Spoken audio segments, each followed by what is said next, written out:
parijino hatinga jiwisise dakara taona Yesu ungetashingirira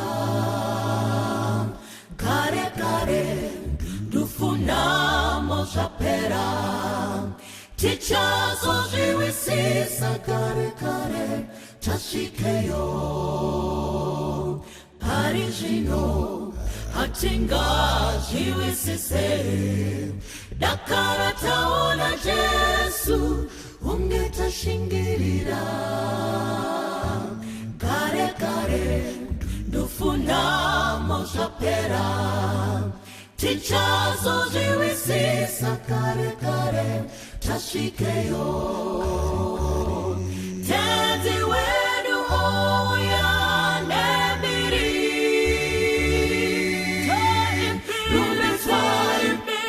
time biri takunda adoya to imbira nebiri to imbiri takunda tenzi wedu oya nebiri to imbira time biri takunda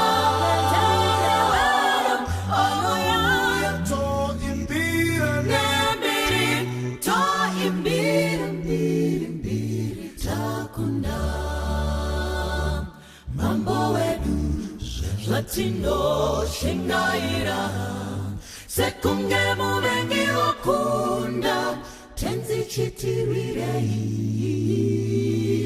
kare kare kuchema marwazo zapera tichazo jiwisisa kare kare tashikeyo mambo wedu Latino shingaira sekunge muvengi okunda tenzi chitirwirei kare kare kuchema marwazo zapera tichazo jiwisisa kare kare tashikeyo tenzi wedu oya nebiri to impira time biri takunda tenzi wedu oya to imbira nebiri to imbiri takunda tenzi wedu oya nebiri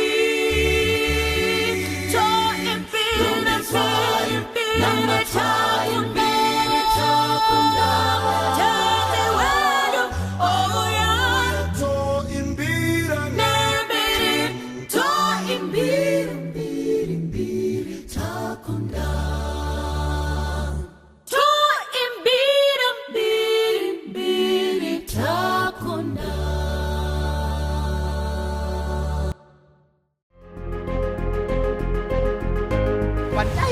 muripo zvingadai zvisina kusvika Yesu anoziva nguva. He knows your time and both time is the best time. Pazvinonaka, pazvinobudirira, paunofamba simudza mureza waJesu. Why? Even Mwari nesimba rese haagoni kukumanikidza kuita zvakanaka.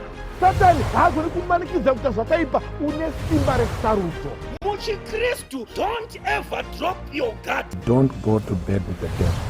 Uya mweya wakachena mundikomborerenyi kuti moyo wangu ucha kukudza nguva dzese ndidzidzisenyi kukuda kuziva zvakanaka zvechikariro chembiri chinondipa kufara ndauya kune mwitenzi munozondibatsira ndinosimbira kunemwi ndisvitse kumusha.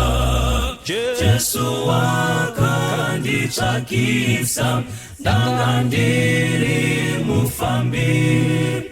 Mudambudzo wandibvisa, ngeropa rake iri. Ndakashira mutsa wenyu, ndinomuitirenyi. Ndipenyi kunaka kwenyu, ndosungirwa kunemwi. Nguva dzese ndarasika, kubva munzira yenyu. Ndiri pano wangu Baba, batisa moyo wangu. Ndiri pano wangu Baba, batisa moyo wangu. Ndiri pano wangu Baba, batisa moyo wangu. Ndiri pano wangu Baba, batisa moyo wangu.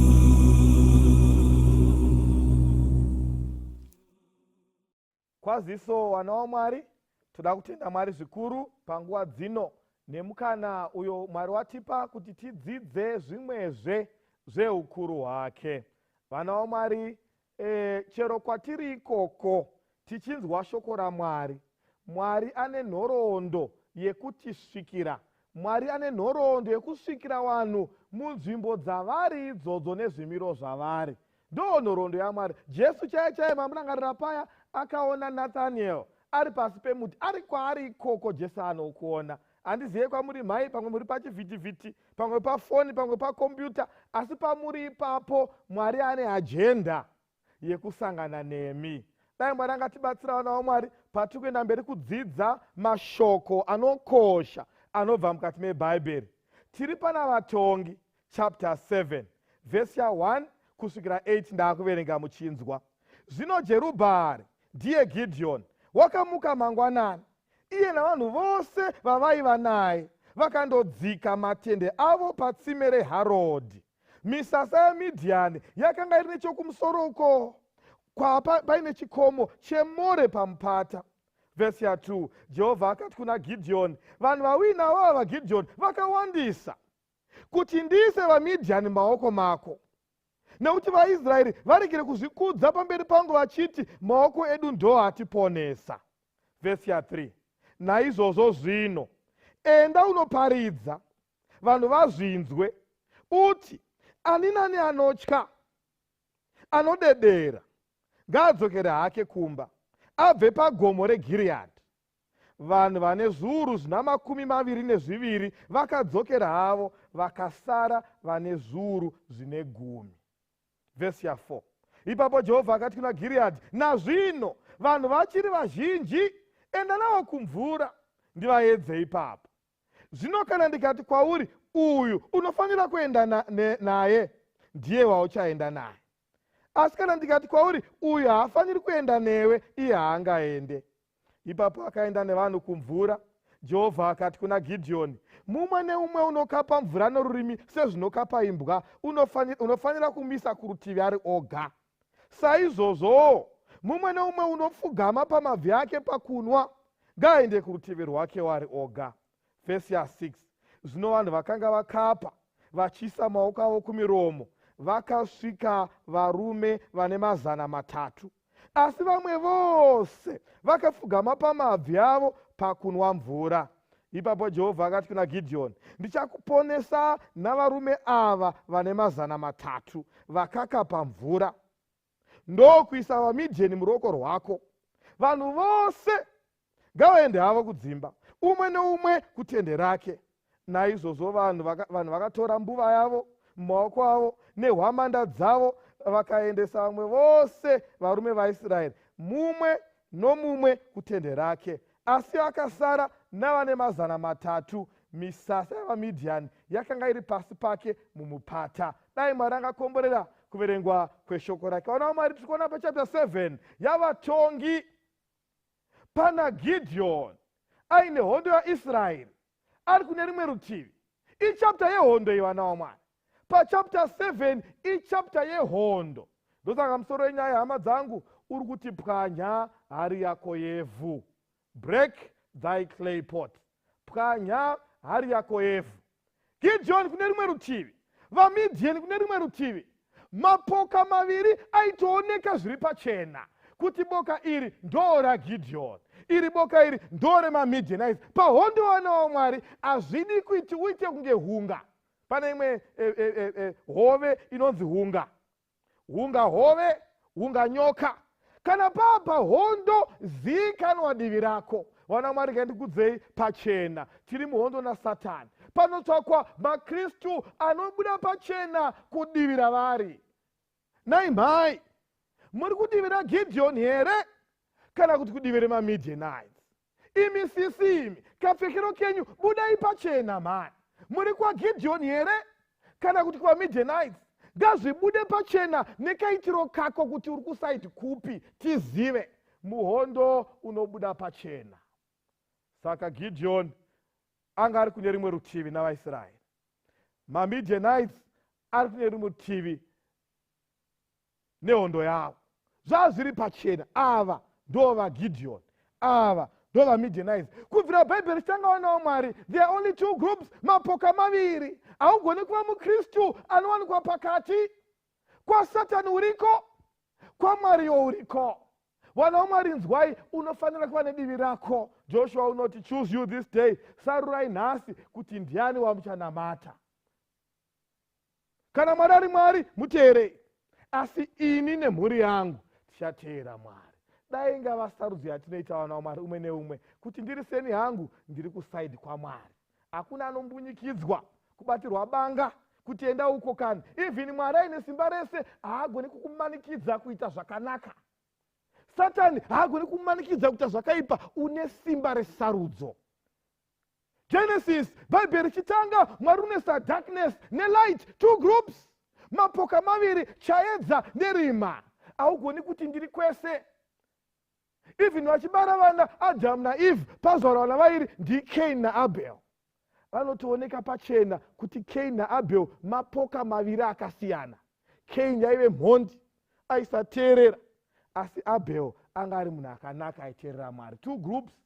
Mukadza Bhaibheri zvakanaka, muchaona kuti Cain naAbel vanotomirira maKristu mazhinji imi makantarisa. Unoona kuti uri muKristu ari kudivira Cain, anoteerera Mwari nekuita zvaakatema nekurayira.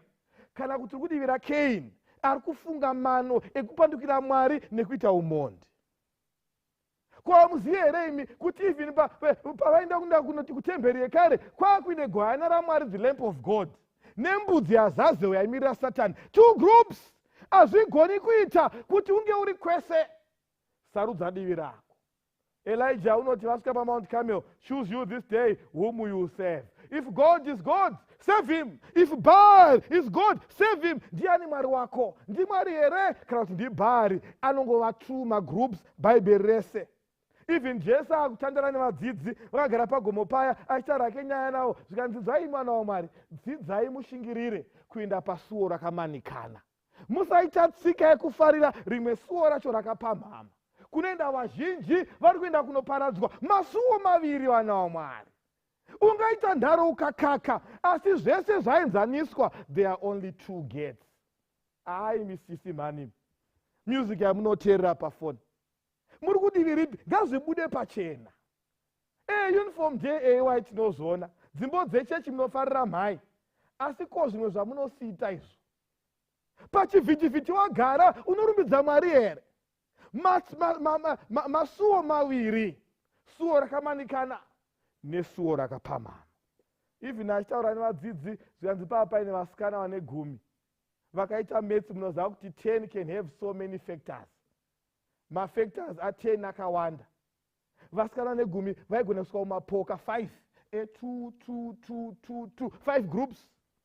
Vasikana vane 10 vana waMwari vaigona kuiswa muboka 1 rine 10 vese. After all vese dzaive mhandara. They had more similarities than differences. Vaigona kuita 1 ziboka revasikana 10 vese vaitwa ne1 mission to go and meet the bridegroom. Asi Mwari anoti aiwa, havasi mapoka 5 2. Arisi boka 1 re10. 2 groups. munongedzo uzere wechimiro chemakristu. Either you belong to God or you belong to Satan. Choose you this day. 5 were wise, 5 were foolish. 5 vanga vakachenjera, vamwe 5 vanga vakapusa. Even nyika yakunoguma fast forward kubhuku razvakazarurwa, there will be the seal of God and the mark of the beast. 2 groups. Haugoni vana vaMwari kuti hunga kwaMwari hunga kwaSatani. Masikati munoimba dziyo dzechechi nemadzimai ekuchechi muchiimba mese, asi manheru motiverevere kunobata zven'anga nezvemushonga. Haugoni kushumira vana tenzi vaviri, sarudza 1. Soro nyanoti Arievhu vaipaposirasi naJehovha, hai Gideon, zvanyanya izvi, makawandisa. Ndoona hangu muri vazhinji asi mwoyo yakasiyana. Sekuwanda kwamakaita ndo kusiyana kwemwoyo. Mwari haadhile nemanhamba mazhinji, anodhila nevane mwoyo yakaperera. It's not about quantity, it's about quality. Hamuna kuverenga here imi mazuva aNoa. Noa nyika yese yaitozva Mwari chisiyai, takuda kuteera nyama kudarika kuteera Mwari. Ruzhinji rwaitoti pasi nemavhesi. Pamberi nekuita zvatinoda, Mwari akati handiteerere ruzhinji baini. Let us do what is right. Vakaparara, the antediluvian world, they all got destroyed and only 8 were saved. Maybe panowa pakakujamba, teera lotione. Sodom and Gomorrah, maguta ese ari maviri, wese wanga ine uipi, vachibata umwe neumwe sekubata kwake. Mwari akati I cannot have this anymore. This is too much. Mess, I can fire you and save those who are serious. Ndotsika yaMwari. Ukaona uri muKristu anoteera gurumwandira, dai mharidzo yambokuchangamutsa mbichana. Because Mwari haafambi negurumwandira, anofamba nevanoteera Jesu. Haisi ndau yekuteera chechi, kuteera mufundisi kana waprofita, indau yekuteera Jesu. Anoti kudii, anoti kudii neupenyu hwako. Ndo zvinotaura Bhaibheri. Vakawandisa vana.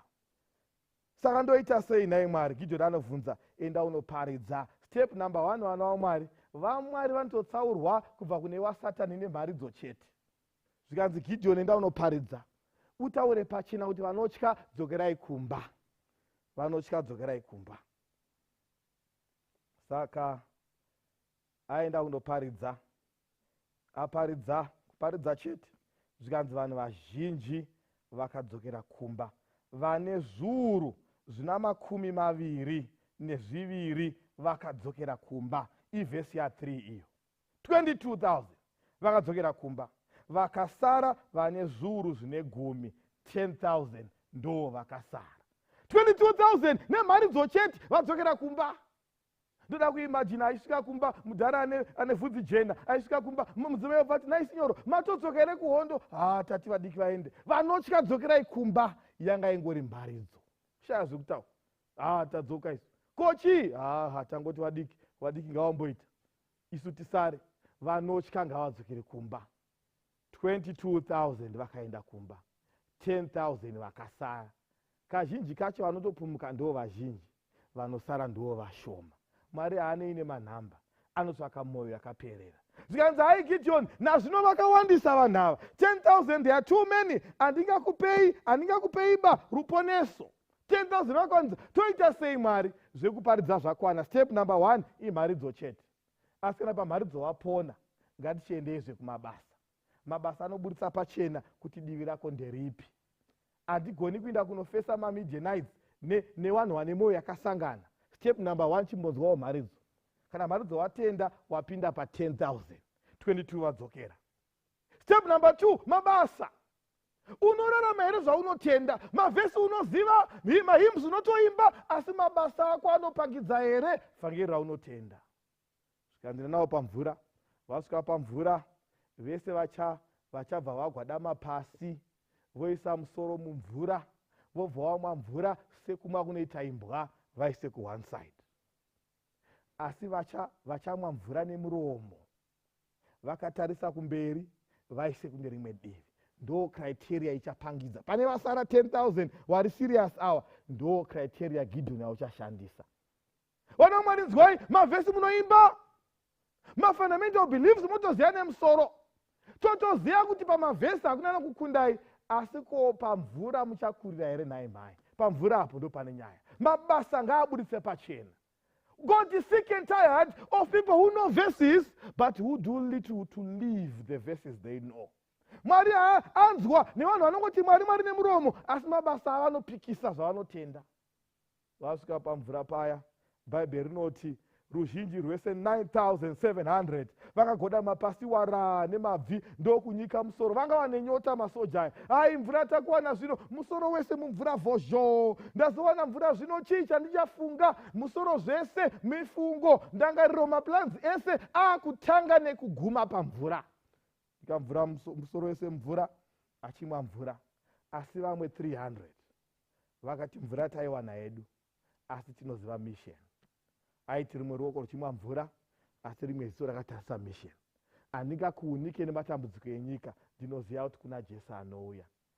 Zvazvandiremera, ndambowana wakachikomborero kangu, asi handibva ndati zvese muchikomborero ichochi ndoziva kuti Mwari achiriko. Ndotoreva imi bhudhi, maitombovawo munhu waMwari chaiye. Pamakangoona kabasa kenyu karupai mari aka, zvechechi hamuchatodi. Musoro wese wabva wapinda mvura, ndaiwana pano mvura, zvimwe zvese hazvisina basa. Inzwai bhudhi, keep your eyes on mission. Ziso ngarizive kuti kuna Mwari kudenga. Usakanganwa Mwari noda kwezvikomborero. Wadiko kuteedzera Lucifer? Wadirei kuteedzera Lucifer? Wakati mhai papapa kuteedzera Lucifer.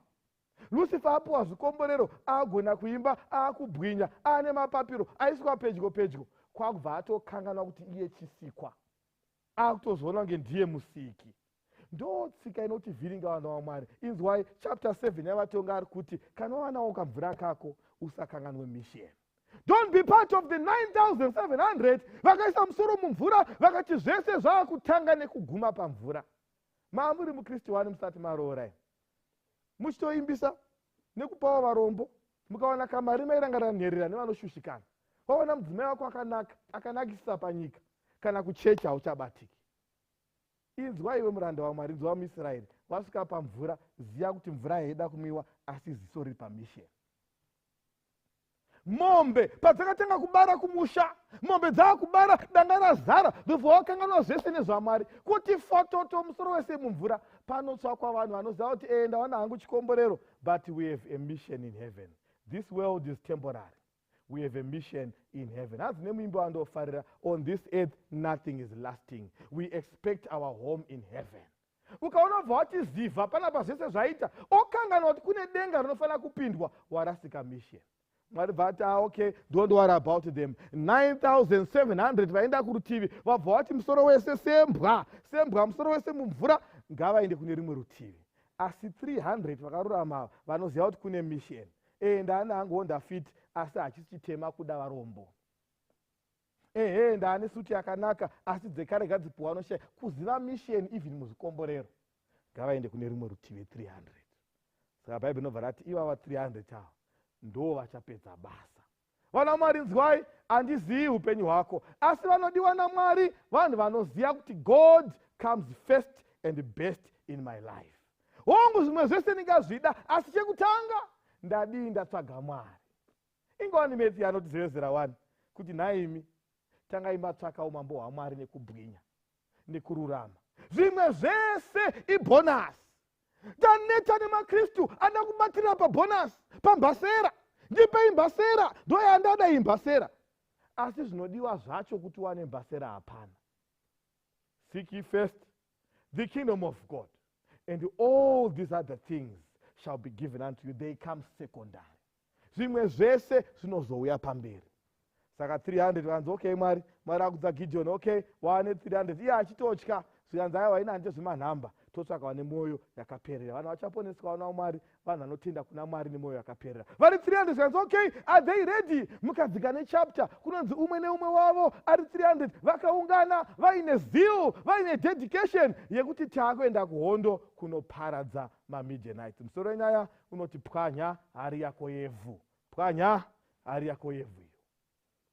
Bhaibheri rinoti vakaiswa muzvipoka 100, 100, 100. 3 groups of 100. Time for action. Vana vaMwari, kana pava panguva yeaction muhondo naSatani, unofanira kumbomirawo wakazvimirira wega. Muri 300 mune sense of comfort, asi chimboitai 100. Zvipoka zvidiki. Dare to stand alone. Dare to be a Daniel. Dzidza kumira nezvaunotenda uchimirira Mwari wako anoponesa. Vamos ipoka zvidiki and right, umwe neumwe ngaabate. Kurudyi kwakuine trumpet. Wamanda kurudyi, kuruboshwe kwakuine hari epiche. Saka kurudyi kuine hwamanda trumpet, kuruboshwe kuine hari. Mukaverenga chapter yavana vaMwari, mukati mehari makavigwa torch. Vachifamba so. Now move forward. Amuna munondo, amuna zvinokosha, amuna zvinoshamisira zvaminazvo. Vari kunorwa nemamidianites ane mabhomba, vane maswords, vane mapfumo, minondo inopinza. Asi zvikanzi imi don't worry, muchaenda netrumpet right hand side, nehari yevhu left hand side. Mukati mehari vana vaMwari maamine torch mwenje. Vofamba vachienda vachiteerera mainstructions. Kana hondo yakunopera vana vaMwari, panotsvakwa vanhu vanoteerera shoko raMwari. Kana Satani akunza zvakaipa zvake, nyika yakunoguma, panotsvakwawo vana baba nanamai vane shungu dzekuteerera shoko raMwari. Mafaro aripo enyika haapere, panotsvakwa vanhu vanotora nguva yavo, vanopambadza nguva yavo kuteerera kuti Mwari arida kuti tiite sei. Saka vari 300 vaifamba. Kurudyi kune hwamanda, kuruboshwe kune hari yevhu ine mwenje mukati, vachifamba vakateerera. Toda kunzwa kuti Mwari anoda kuti tiite seiko zvino. Yakasvika nguva Mwari bva ashedzera through Gideon. Zvikanzi at this point ngavachiridza hwamanda dzavo. Po vachiridza hwamanda dzavo. Varidza hwamanda dzavo, pavasvika point vachibombera izvo hwamanda izvi, chipwanyai hari dzevhu idzo. Then bva vapwanya hari dzevhu, chaedza chakavigwa mukati vachatanga kuoneka. Ridzai zvakare mabhoso, bo, chaedza chioneka. Inzwai vana vaMwari, inosvika nguva yekuti chaedza chinofana kuoneka. Mukadza Bhabheri zvakanaka, hari yevhu iyi yaimirirawo mitumbi yedu, zvatinoshuwira, zvinotifadza zvenyika. Dzimwe nguva zvinotifadza zvenyika mhai ndo zvinoputira chaedza chiri matiri. Mwari anoda kuti chaedza chioneke, vanhu vazhinji vaone Kristu anorarama matiri. But tinoputira chaedza ichi nezvidiso zvedu zvenyama. Kamoyo kachiti dai ndadai so, Mwari achiti aiwa ita izvi, zviri kurwisana, zvidiso zvenyama nezvidiso zvaMwari zviri pahondo. Dai wambopwanyawo hari yevhu iwe muIsraeri, kuti chaedza chaMwari chioneke. Zvikanzi bhoso yaimirira the 3 angels messages. Vhangeri rekuguma richaparidzwa munyika yese. Iko panochitaura kudai, shoko raMwari kuparidzwa pasi rese tendere, mumativi mana enyika rikuparidzwa. Bhoso, tora mukana wako kuparidzawo shoko raMwari. Buritsa pachena kunaka kwaMwari muupenyu hwako. Pamwe hausi Pauro, pamwe hausi ngirozi, asi taurawo rudo rwaJesu, uti akandifira. Kana usiri ngirozi, kana usiri Pauro, taura rudo rwaJesu, uti akandifira. Kana usingabiri nyadza, umanyambiri nyadza bai, atimbotenda kuAmerika unoparidza. Chimboudzawo mumakidzani wako kuti endai pachannel Mandara munzwe Mwari achitaura kwatiri. Taura rudo rwaJesu. Yasvika nguva naMwari kuti mabhoso aridzwe.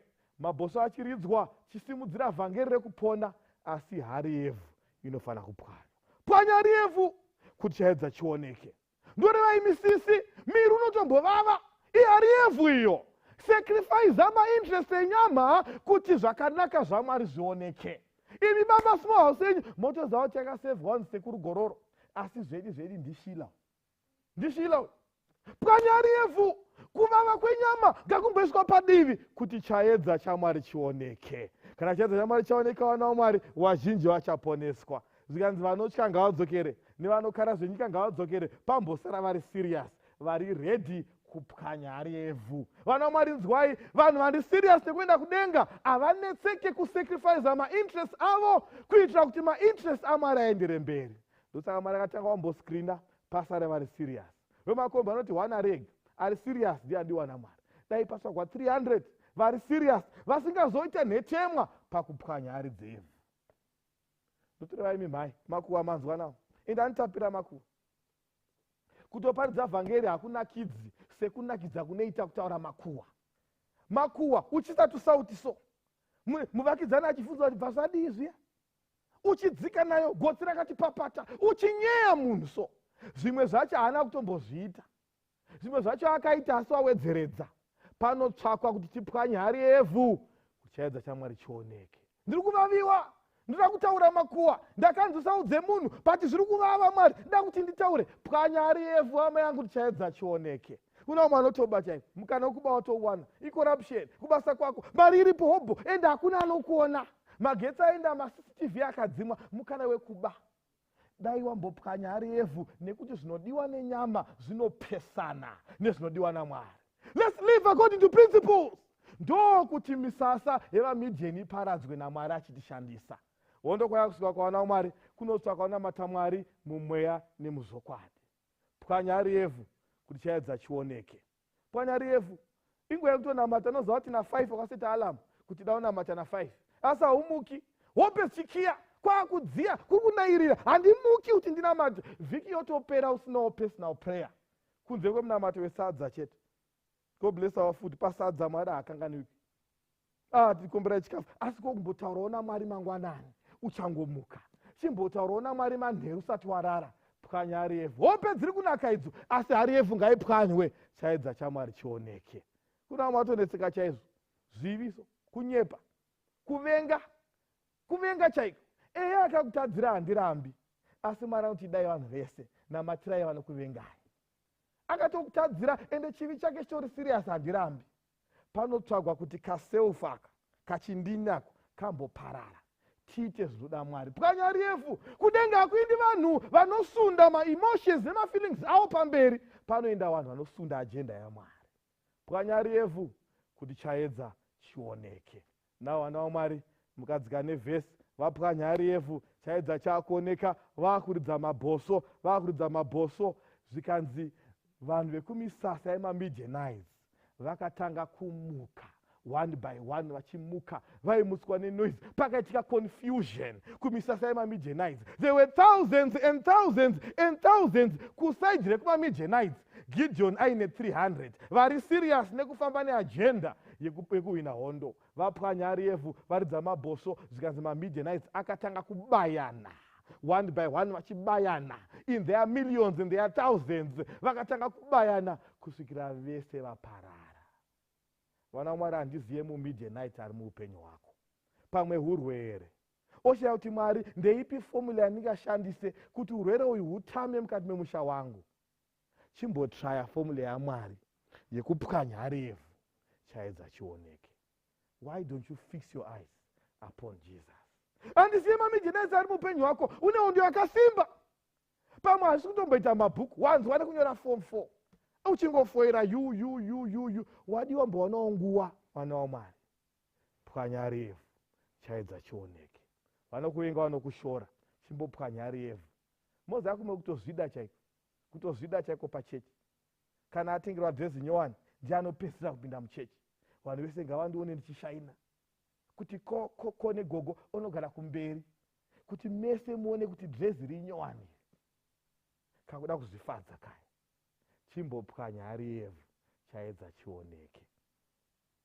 Hanzi uzere nekunetswa na116 auna nzvimbo yaJesu. Tarisai amire pamusiwo, anogugudza, munzwe ari kunyengetera. Auna nzvimbo yaJesu here. Unotsvaga upfumi, rufaro neupfumi ndo zvega zvaunoda. Kuedza kuzvifadza, auna nzvimbo yaJesu. TFMB, Thoughts for the Mount of Blessings, page 50. Munywero wandofarira anotaura kuti those who desire words of praise and flattery and swallow those words like a sweet morsel are Christians in name only. Vana vari muKristu anofanira kungoonekwa, fara kusimudzirwa, chimiro chako chionekwe. Chimbotorawo nguva yekupwanya hari yevhu. Ndo zviri kumisa mbiri yaMwari kuchionekwe muupenyu hwako, nekuti yakaputirwa nehari yevhu.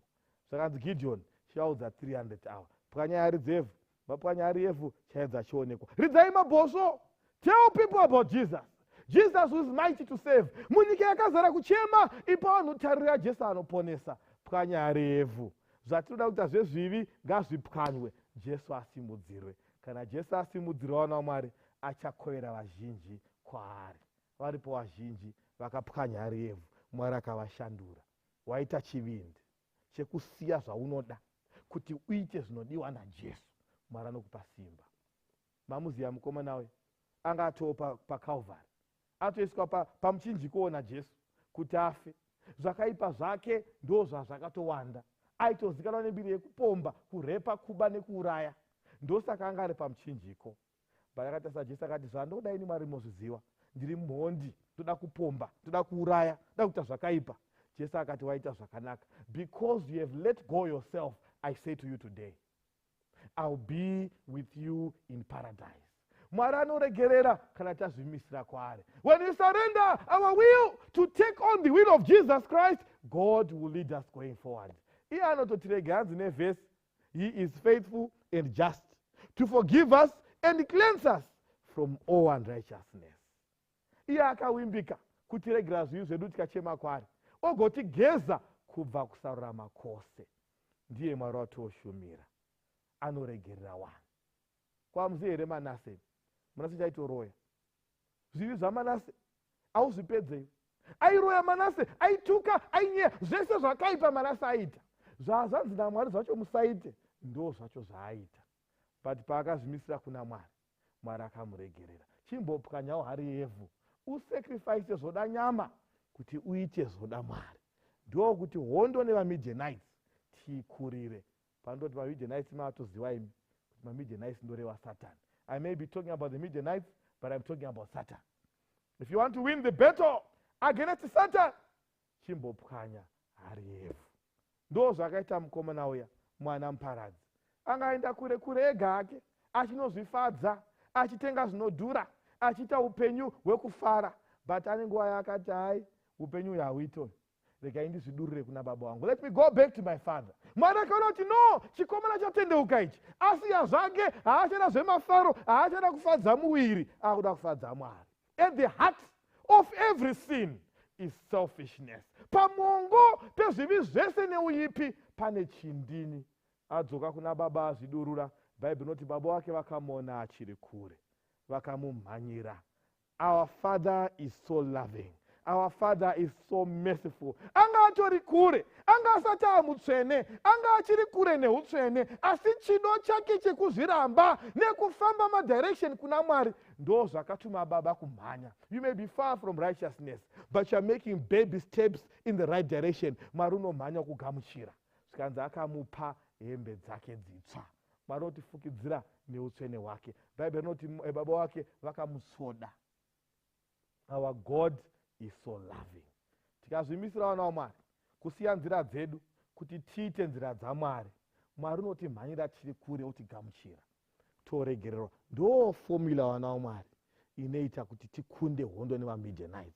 Gideon handinei nevanhu vako, vanoimbira, vanoparidza, asi secret ngavambopwanyawo hari yevhu. Vana vanotaura nemi, zvakawanda zvamunoita zvakanaka, asi kachindini kakuda kusacrifice zvinhu zvaMwari kuti tiite zvinhu zvedu ndo zvacho zvinotiparadza.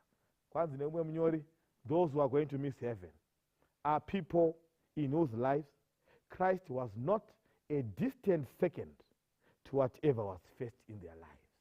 Vanhu vachasara kudenga, vanhu vekuti muupenyu hwavo Kristu anga ari number 2 wepadhuze dhuze, asi number 1 iri self.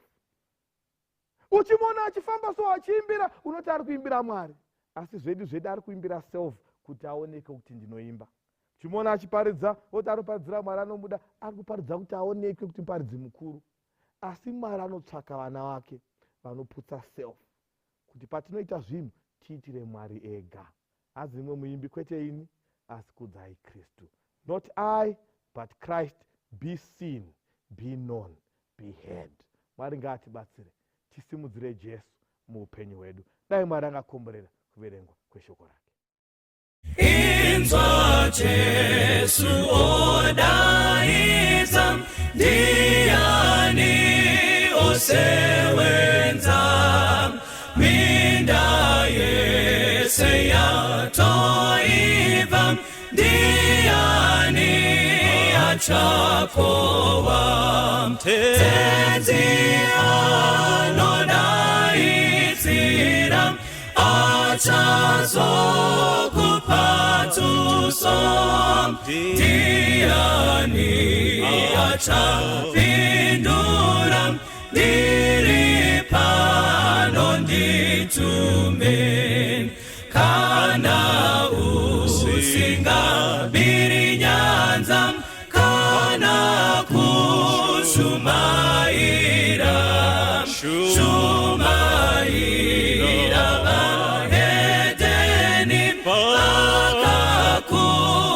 tendereza kana usiringirozi kana usi Paulo taura rudo rwa Jesu utia katifira kana usiri murindi harusi orwezioni uchinongeta kudenga kunova paupenyu nemina matone zipo woita kuda kwake ungafanane na Aaron kubatira mporofiti apomwe ya ilikufa tenzia chidaita usazotine onyopen handikwa nisibasa itabasarano kupa faira basarake pasika kumupinduram diripano nditume opomwe ya ilikufa tenzi anolanita usazotiwe neunyope andikwa nisibasa itabasarano kupa farira basarake kasika kumupindura diripano nditume itabasarano kupa farira basarake kasika kumupindura diripano nditume kasika kumupindura diripano nditume kasika kumupindura diripano nditume.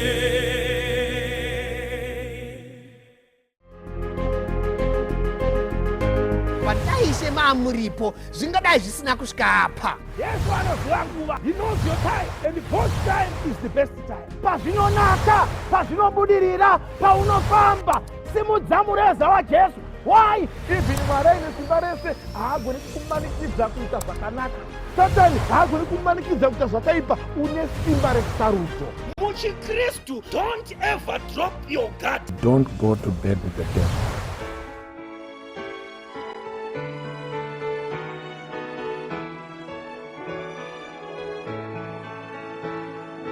Titafara pasara pera tounganidzwa kumusha apo toudza misumbu kuJerusarema ita rufaro rufaro idi rufaro rusingaperi rufaro runohuya msitongana kumusha toimba nzwiyo dzakanaka nemoyo yedu yotenda Kristu mamboto mukudza kuJerusarema ita rufaro Faro idi Faro singa peri Faro no uyamsi tonga na kumusha Faro no tiridira Netimba jinji zawakwa Jesu iye wakatira Kujerusalema ja Faro idi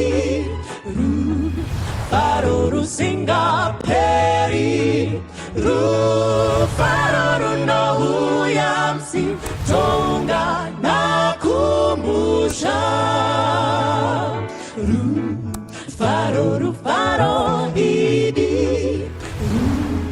Faro singa peri Faro no uyamsi tonga